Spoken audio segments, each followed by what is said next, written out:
Unfortunately, vag atrophy is here to stay. There is nothing you can do about that, but you can have control over the atrophy of your flower or your little girl.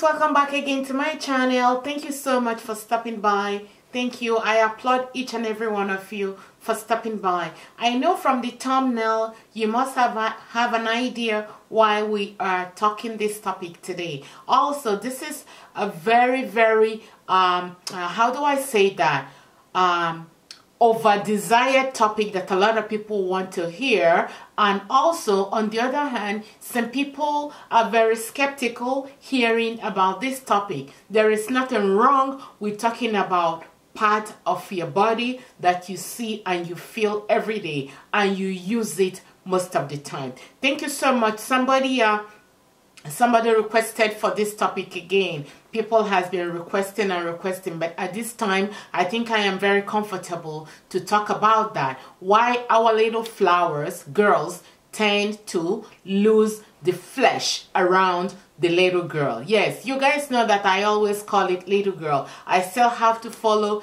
the guidelines and regulations of YouTube. Yes. So, okay, number one thing, why do we lose the flesh around our little girl? There are so many things. That's why we lose the flesh down there. And don't even sit here and think, oh, I'm in my 20s, I'm too young for that. No, you are not too young for that. It's better for you to learn and get yourself ready. And also, getting to menopause is not only people in their 40s or 50s. Some people can have early menopause due to some estrogen reduction. Here, I'm going to tell you first of all the signs of estrogen reduction so that each and every one of us will have an idea and have a clue why and when your estrogen begins to reduce, and then you may want to seek medical attention. And also, this video is in no way or any form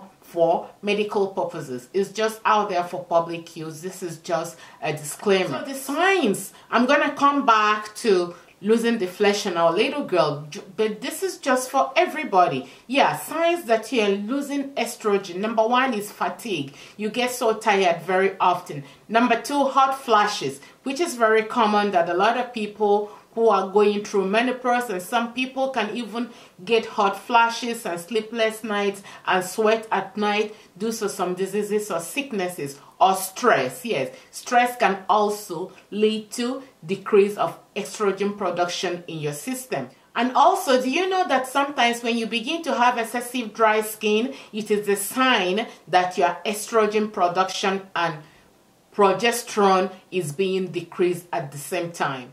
Weight gain. Sometimes, yeah, when we get to a certain stage in our life, we tend to retain water and gain weight in our body. This is sign of estrogen depletion in your body. You might want to consult your doctor. And then another one is depletion or decrease of sex drive. At some point of your life, you just don't want anybody to touch you. It doesn't matter how much you think that you are in love with your spouse. You don't feel that drive or that engagement anymore. You just don't want anybody near you. These are the signs and symptoms of estrogen depletion in your system. And also, even though you might want to have it, you tend to feel some dryness down there will begin to constrict. This is when the intercourse is very painful, and because the intercourse is very painful, a lot of people do not want to indulge in that because of the things. They don't have the pleasure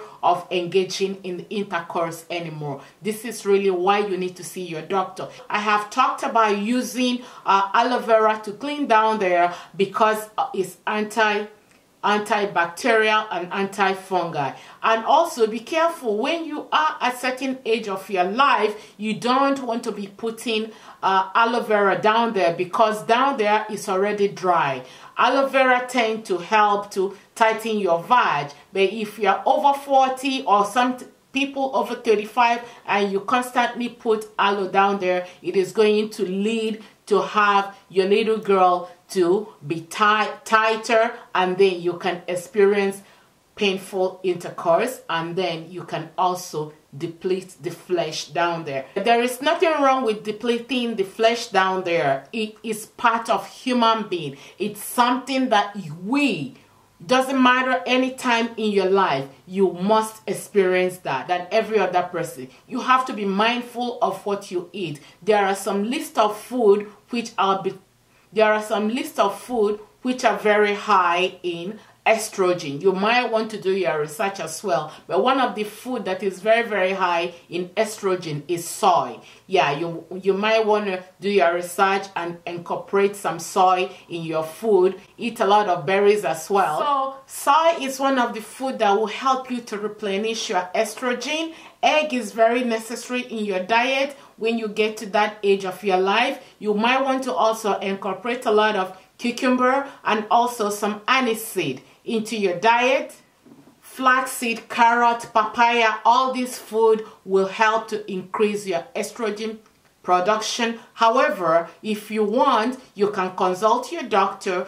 There are so many medications out there, including the ones that you take orally to help you rebuild your estrogen. Number 2, the next one is there are some creams over the counter which you can pop in there 2 or 3 times a week. It's entirely up to you. You need to do your research to see what is going to work for you. A lot of people are very uncomfortable drinking the oral medication to rebuild their estrogen. So consult your doctor, do exercise, eat properly, and be mindful what you put there. I don't recommend using aloe vera down there when you know that you are getting atrophy down there or you are getting close to your menopause. So this is where I am going to end this right now. Let me know what you guys think. Thank you so much, and don't forget to subscribe to this channel. Yeah, so share this video to all your friends and family. Thank you so much for your time. I will see you in my next video. Bye.